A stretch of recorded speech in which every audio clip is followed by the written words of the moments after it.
Oh. Hey guys, welcome back to the channel. Chris here. In today's video I'm going to be showing you how to program some drums. Let's go. So I was hoping to make a video basically running through how to program your own drums. Maybe more on the beginner side, but at least enough to get you started where you can, get your own drum patterns together, have a bit more confidence as opposed to maybe searching Splice for ages and not necessarily finding something you like. So in this video, we're going to be checking out my method to programming drums. I've got us open a very plain template. By plain, I mean there's basically nothing on it. I am actually going to delete this MIDI track. I'm going to work a lot with audio. We might stick some MIDI in a bit later, but for now I'm just going to duplicate Command D, just a bunch of audio tracks. So I've got a nice little starting ground, and let's dive in. Basically, how I find myself programming drums, it changes from time to time, but I kind of look at it as this top-down method where I like to get the kind of lighter sounds out the way, the more high-frequency sounds, snares, hi-hats, percussion, stuff like that, and then I like to save the kick for last. I tend to do this even if I'm working on a whole song and you take the whole frequency spectrum, from low to high or high to low, however you want to look at it. I find myself working with more the higher content and then working into the low end, because to me, when I produce that way, I don't know, it feels a bit more like a journey, and I don't know, sometimes you work off your instinct and what you're expecting to come next. Sometimes you can use that in the opposite method and you take what you're expecting and bring something else to the table, but I'm getting carried away, so let's just get started. So I've got open a basic blank session, and what I'm going to do is I'm going to start laying down some drums. Now, in terms of sounds, obviously sound sourcing is very important in whatever style of music you're working on, so it's really good to, once you find sounds you really like, to start saving them to a library. Like save them here. I've got a category specifically labeled favorite drum sounds, just so I know if I want to look for a kick, I can type in kick and it gives me all of my favorite kicks, or a snare or whatever. They're all accessible, and that makes my process a lot faster, because once you stay getting lost in looking for sounds to use, then it kind of sucks the inspiration out of you, and you'll end up just sticking a loop on top of it.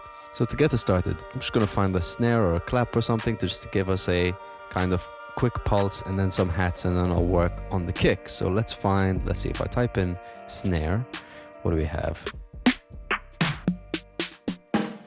Nothing too crazy, but I am a big fan of this hot snare. I do find myself using it quite a lot. So building your pattern, where would you start? Now, when you look at your DAW, your software that you're producing your music in, normally it's split up into a grid. You can see if I zoom out, you got plenty of lines going on, but if I zoom in, the lines start to separate and become more distinct and finer. So what you have to keep in mind is that besides your BPM, you've also got your measure here, which is 4/4. That stands for 4 beats in a bar.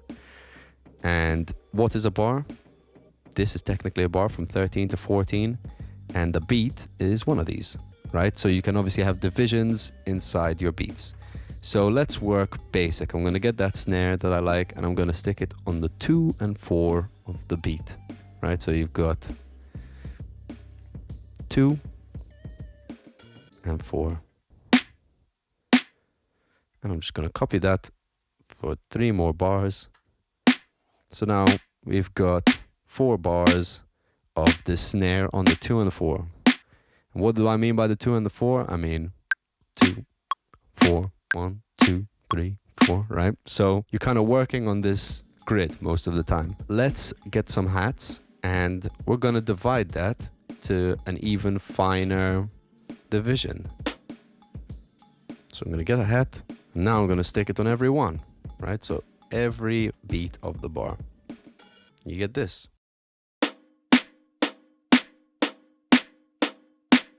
Sick. I'm still working on the grid, but I'm just working in a smaller division of time. So you can hear it's doing every beat, 2, 3, 4. I might actually double that up. So if I half this and then double that, so now I've got the hi-hat on every beat. And so it goes 1 and 2 and, right? Sounds something like this. Let's get a kick in there just to give some grounding to our beat. Put that on the 1. And let's put that there. So now we've got something like this.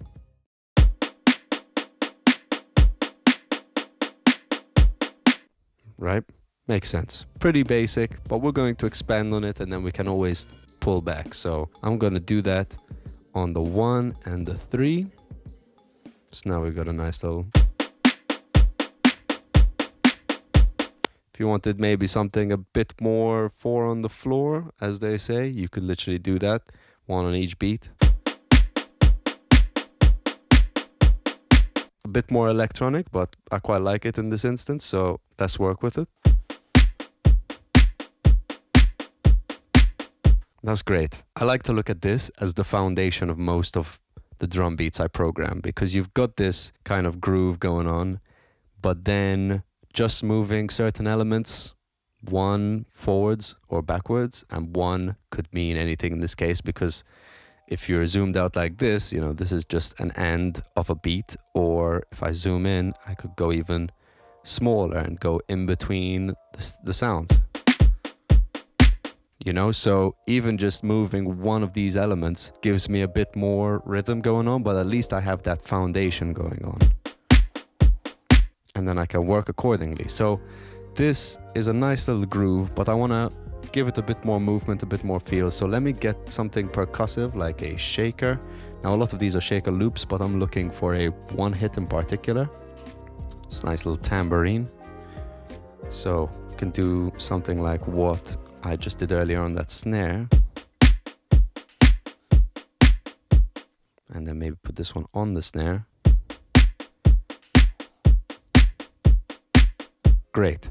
So slowly building up that rhythm. I've just stuck a loop on here just so we can play it continuously. We can start to build it up even further. Maybe I want the hi-hat to be a little bit more expressive. So if I find another hi-hat sound, let's see. So here I've actually got a tighter hat that's closed and then an open hat.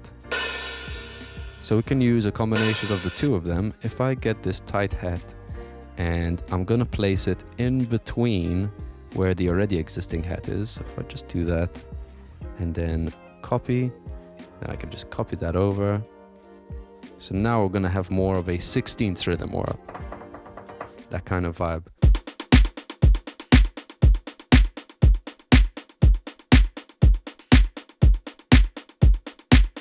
Great.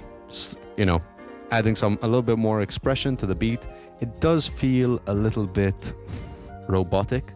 So I want to add some groove, some swing. Now there's in Ableton in particular, there's a groove pool which you can use, and that adds groove to certain elements, especially audio or MIDI, however you want to go about it. Personally, one of the things I really like to use is this delay kind of compensation section.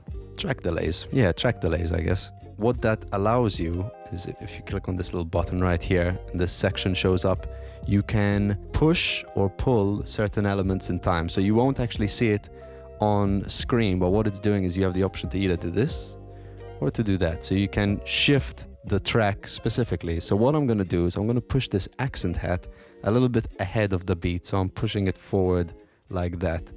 That's going to add a slight bit of groove to the sound. So let's check that out. So I'm going to start pushing it and you'll hear it start to add some swing.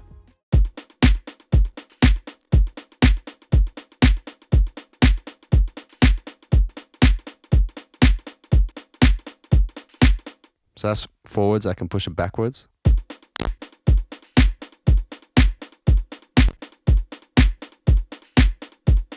So you can hear what it's doing there. I'm gonna have it maybe about 20.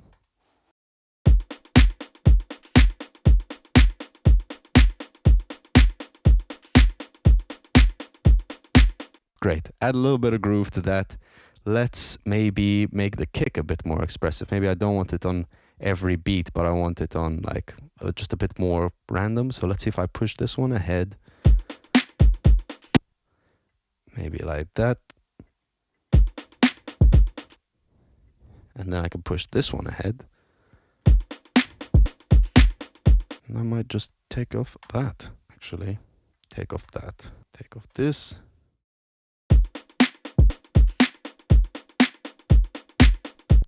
And then that's a slightly, bit more interesting loop than what I had originally. So I'm going to stick with that. Now duplicate that over.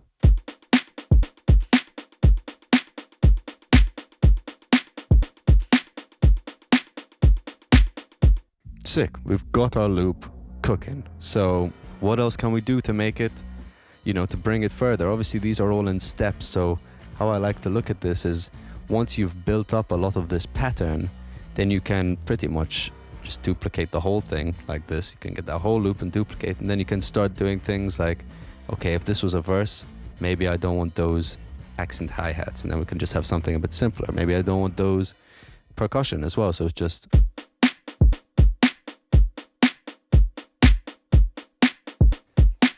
and then it picks up.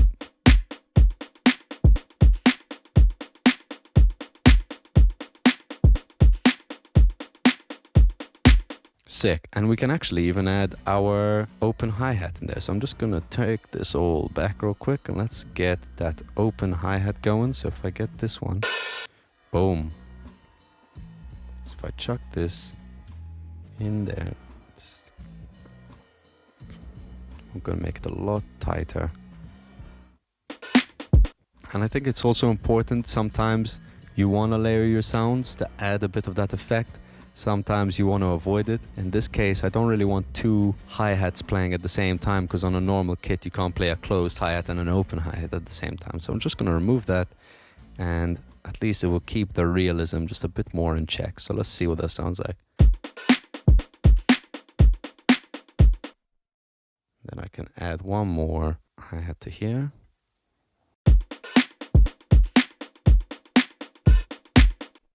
Actually, what if I did this, doubled up that open hi-hat? Do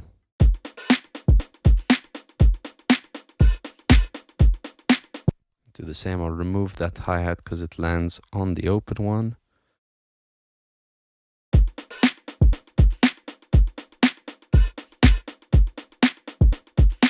Nice, and then I can again just get that, copy the whole thing over, boom.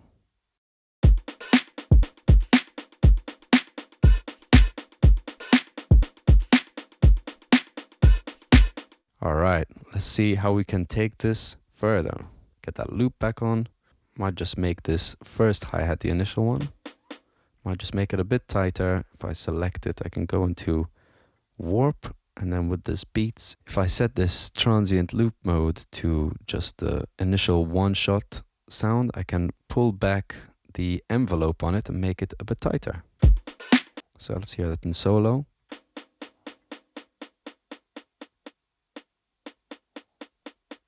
Nice, something like that.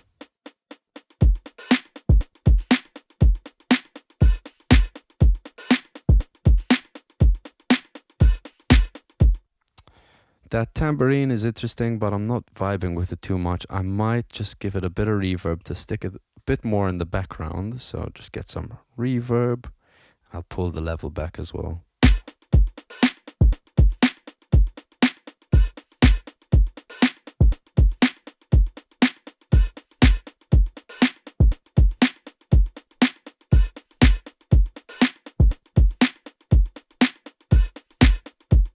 Sick. Got our groove together now. How can we actually take this and build an arrangement from it? So again, like I said, if I just duplicate this whole loop a couple of times, we can just start to pull it back. So take off the tambourine. Maybe take off the accent hats from there. And let's see what just the open hats, the normal hats, and the kick and snare. See what that sounds like.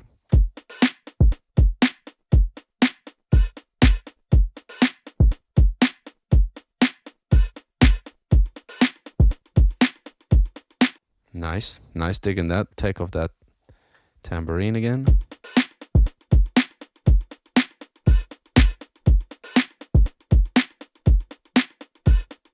Now even doing things like removing the kick right before we go back into the next loop makes it feel like, it gives you that feeling of expectation, like, okay, something's coming, so we get this.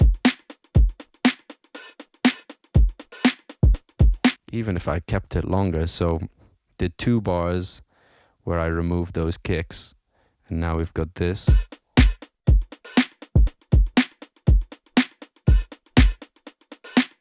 Oh, you know? And then you're in. Like, it gives you that expectation. We can pull more out of that expectation feeling per se if I used stuff like sweeps, effects. This really helps to tie that feeling of expectation together when you use something. So let's say I've got a riser like that. Perfect. So I can just stick that in there. I like to turn off the warp modes because they're a bit funny with risers, and then turn that way down. Let's see how that feels. Got those 2 bars without the kicks going in to the next section.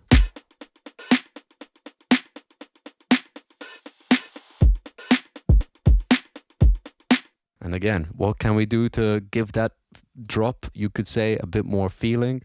Add a crash on the 1. Yeah, something like that. So if I get that crash, pull it way down in volume.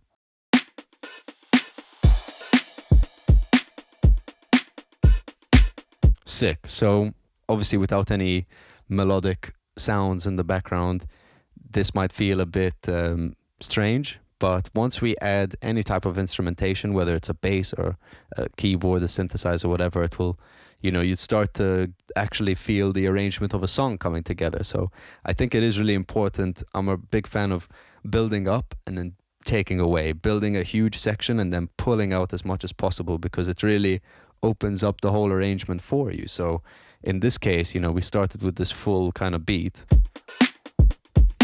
whatever, and then we've taken it back to this. And even, you could take it further and say I copy this whole loop again, stick it in the beginning, but instead I don't want anything besides the kick and the snare.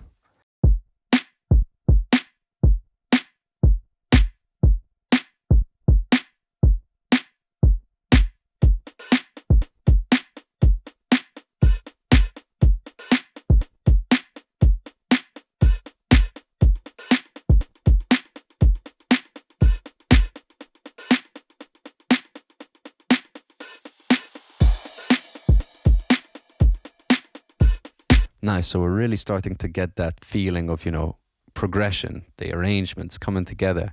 Let's add maybe like a little bass. I'll just find the splice loop for the sake of this example to save some time and see what feeling it provides, with the drums underneath it. Okay, not bass, synth line, but let's go see what that sounds like. I'm going to stick that in the drop section and then before it. And let's see what the vibe it gives us is. Now, bear in mind, I haven't done anything else to the music besides the drums we've already put in place, but let's check it out.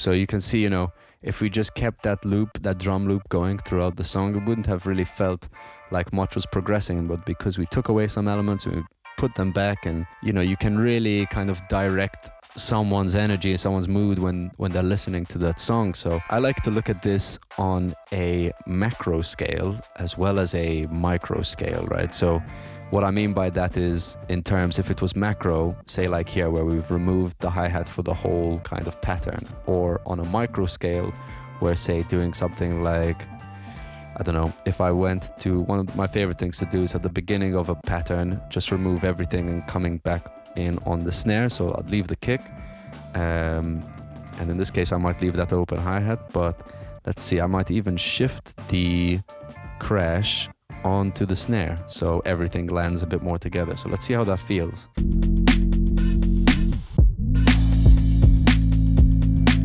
So like you can shift someone's expectation. I might push it even further and getting that melody, starting it on the 1 so everything falls together.